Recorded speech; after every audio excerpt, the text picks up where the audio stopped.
Hi guys, I'm back. I'm going to finish the story now. Remember, Stanley was going to help the Mr. O.J. Dart find these sneak thieves that are stealing all these valuable paintings from the art museum. That evening, in the main hall of the museum, Mr. Dart showed Stanley the most expensive painting in the world. Next to it was an empty picture frame. "And now, Stanley," said Mr. Dart, "it's time for your disguise." Remember what a disguise is? It's a costume.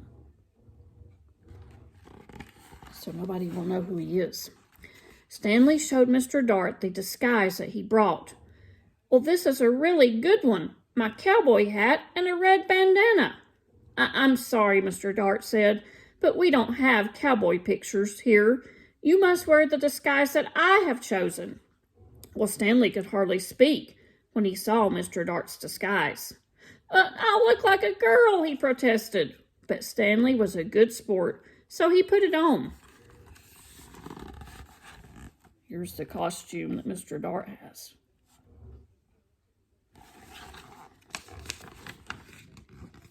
Oh, look at Stanley. In the main hall, Stanley climbed into the empty picture frame and stood very still. "Very nice," said Mr. Dart, and he went off to arrange the rest of their plan. Now Stanley was alone.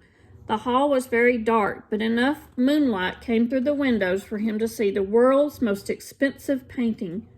Maybe the sneak thieves won't come, he thought, and then, creak!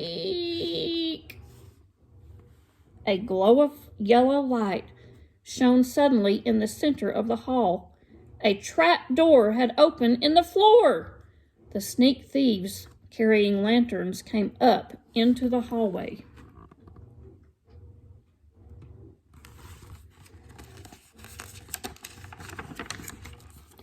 The thieves took the world's most expensive painting right off the wall. "This is it, Max," said the first thief, whose name was Luther. "In all of this great city, there is no one to suspect us." And then Luther saw Stanley in the frame. "I thought sheep girls were supposed to smile, Max," he said. "This one looks scared." Stanley managed a tiny smile. "Well, she is smiling, sort of," Max said. "And what a pretty little thing she is, too." Well, that made Stanley furious. In his loudest voice, he shouted, "Police! Mr. Dart! The sneak thieves are here!"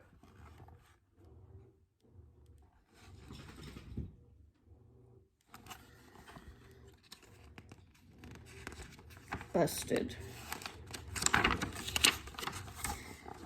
"Max," Luther whispered, I think I heard that sheep girl yell." "Oh boy, yelling pictures, we both need a rest," Max whispered back. "You'll get a rest all right," shouted Mr. Dart, rushing in with lots of policemen. "You'll get arrested, that's what." The sneak thieves were quickly handcuffed and led away to jail, and the next morning Stanley Lambchop got a medal from the chief of police. The day after that, his picture was in all of the newspapers.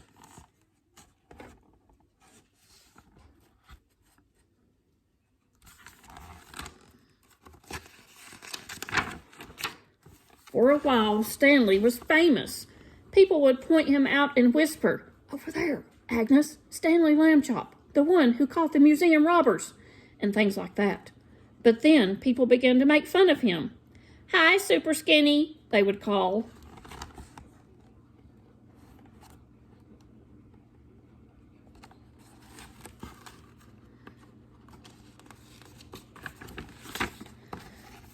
Late one night, Arthur woke to the sound of Stanley crying.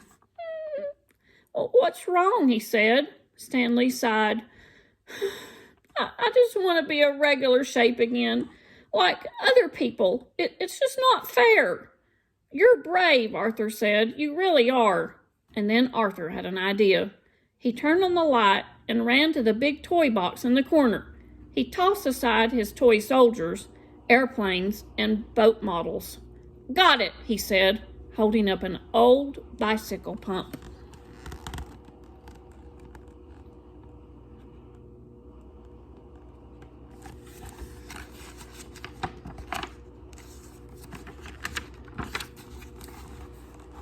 Okay, Stanley said after a moment, but please take it easy.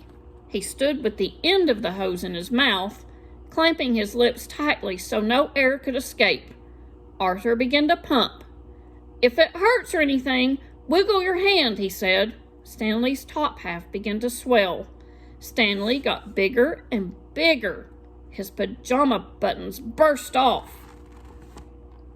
Don't try this at home, class. Remember, this is fiction. Pop, pop, pop. There go the buttons.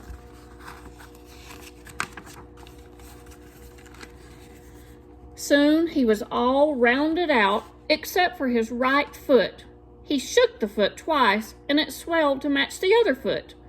There stood Stanley Lambchop as if he had never been flat at all. "Oh, thank you, Arthur," Stanley said. "Thank you very much." Mr. and Mrs. Lambchop came in to see what the boys were up to so late at night. "George," said Mrs. Lambchop, "Stanley's round again." "I'm the one who did it," Arthur said. "I blew him up." Mrs. Lambchop made hot chocolate to celebrate, and several toasts were drunk to Arthur for his cleverness. When the little party was over, Mr. and Mrs. Lambchop tucked the little brothers back into bed and turned out the light. "Good night," they said. "Good night," said Stanley and Arthur. Very soon, all of the Lambchops were fast asleep.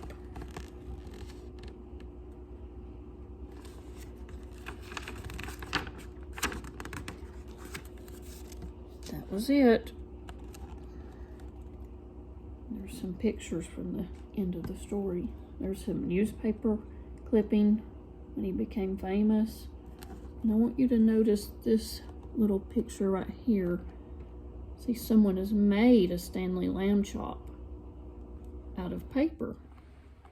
There's another one.